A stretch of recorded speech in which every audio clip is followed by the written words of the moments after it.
Bonsoir à tous et bienvenue dans Instant Histoire sur Info TV. Au programme de ce numéro, la fête nationale française, également appelée 14 juillet. C'est la fête nationale de la République française. C'est un jour férié considéré en France. Elle a été instituée par la loi Rapsoli du 6 juillet 1880 pour commémorer la prise de la Bastille, donc du 14 juillet 1789. Voilà sur quoi nous allons évoquer dans l'instant histoire. Et c'est parti.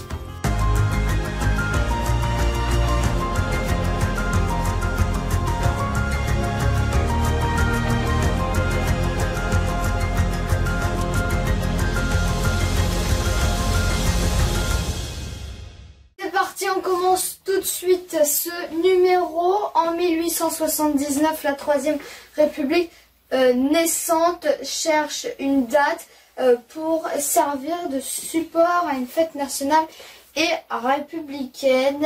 Donc, après que d'autres dates ont été envisagées, le député Benjamin Raspail dépose le 21 mai 1880 une proposition de loi tendant à adopter le 14 juillet comme jour férié national, de fête nationale annuelle. Si le 14 juillet 1789, prise de la Bastille, est jugée pour certains parlementaires comme une journée trop sanglante, la fête de la Fédération du 14 juillet 1790, elle permet d'atteindre un consensus. Cette double adoption permet d'unir tous les républicains. La loi est signée par 64 députés et est adoptée par l'Assemblée nationale le 8 juin, par le Sénat le 29 juin et elle est promulguée le 6 juillet 1880 et précise simplement que la République adopte le 14 juillet comme jour de fête nationale annuelle sans indiquer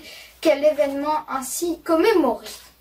On poursuit cette émission avec la deuxième partie, le défilé militaire. Le 14 juillet donne lieu à des défilés de troupes sur le Champs-Élysées de Paris, dont le départ a généralement lieu à 10 h, juste après le passage de la patrouille de France et la revue des différents corps d'armée par le président de la République.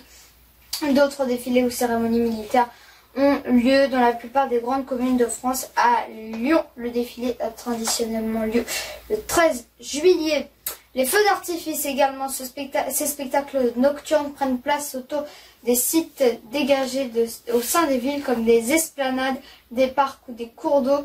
Malgré leur coût parfois élevé, les feux d'artifice sont des spectacles très appréciés par la population. Plusieurs villes ont organisé leurs feux d'artifice la veille au soir, le 13 juillet. Si un feu d'artifice plus grand est organisé le 14 juillet dans une ville voisine, c'est le cas dans de nombreuses communes jouxtant la capitale Paris.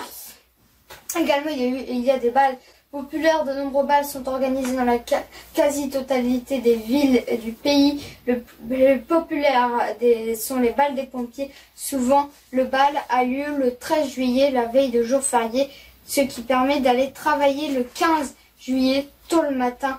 On parle alors de bal de la veille du 14 juillet. Et un décalage de date a lieu dans une ville en France, c'est la ville de Virat, située dans le département de l'Ain, au nord de Bourg-en-Bresse, faite le 14 juillet au mois d'août, depuis un arrêté municipal de 1880 afin de ne pas perturber les fenaisons.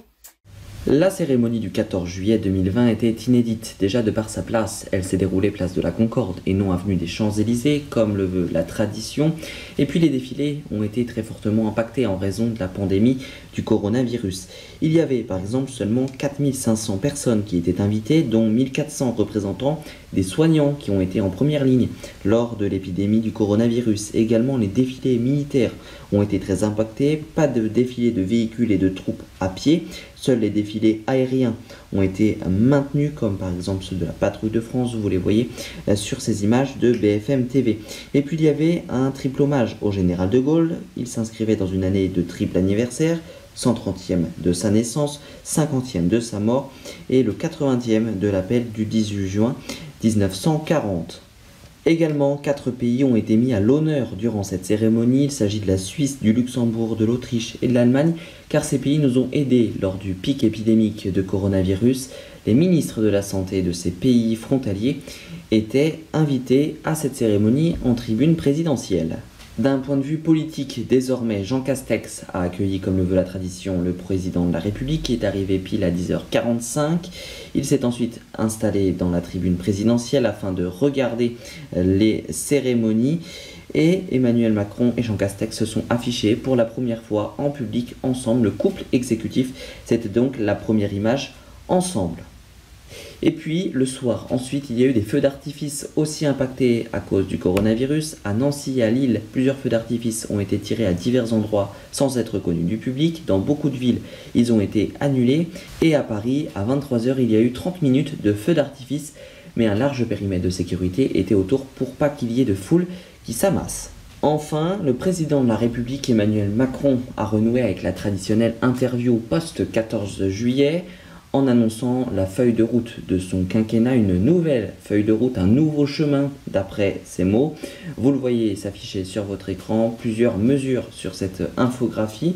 Et aujourd'hui, ce mercredi 15 juillet, c'est le Premier ministre Jean Castex devant l'Assemblée nationale qui tiendra un discours de politique générale afin de tracer un petit peu plus le chemin et d'en annoncer les grandes mesures. Le président de la République qui a réalisé 1h30 d'interview, c'est le double de ce qui était prévu. C'est un nouveau chapitre qui débute avec la nomination du nouveau Premier ministre. A-t-il dit, il a concédé des erreurs durant les 3 premières années de son quinquennat. Il fait appel au bon sens et à la démocratie, mais il concède qu'il n'est pas aimé de tous.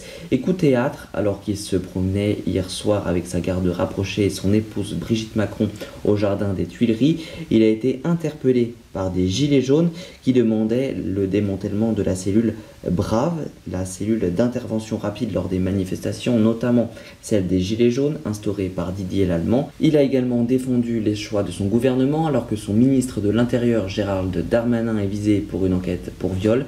Il en fait appel à la présomption d'innocence.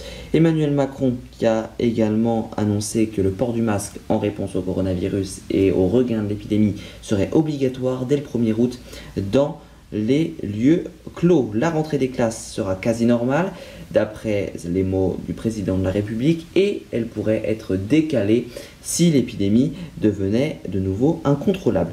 Et puis il a également annoncé plusieurs grandes mesures économiques pour faire face toujours à la crise économique du coronavirus. Si vous voulez plus d'informations, vous pouvez vous rendre sur notre compte Twitter @groupeinfotv. Tout a été détaillé avec nos analyses et notre décryptage. Voilà pour ce point complet sur cette cérémonie du 14 juillet. Et donc aujourd'hui, ce mercredi 15 juillet, le discours de politique générale du Premier ministre Jean Castex. Il va devoir développer un petit peu plus les nouvelles mesures pour les 600 jours qui restent avant la présidentielle de 2022. Voilà, c'est la fin de ce numéro d'Instant Histoire. Merci de l'avoir suivi. Prochain rendez-vous, c'est notre samedi sur Info TV dès 17h. D'ici là, l'info continue sur notre compte Twitter et Instagram @groupeinfotv. À bientôt.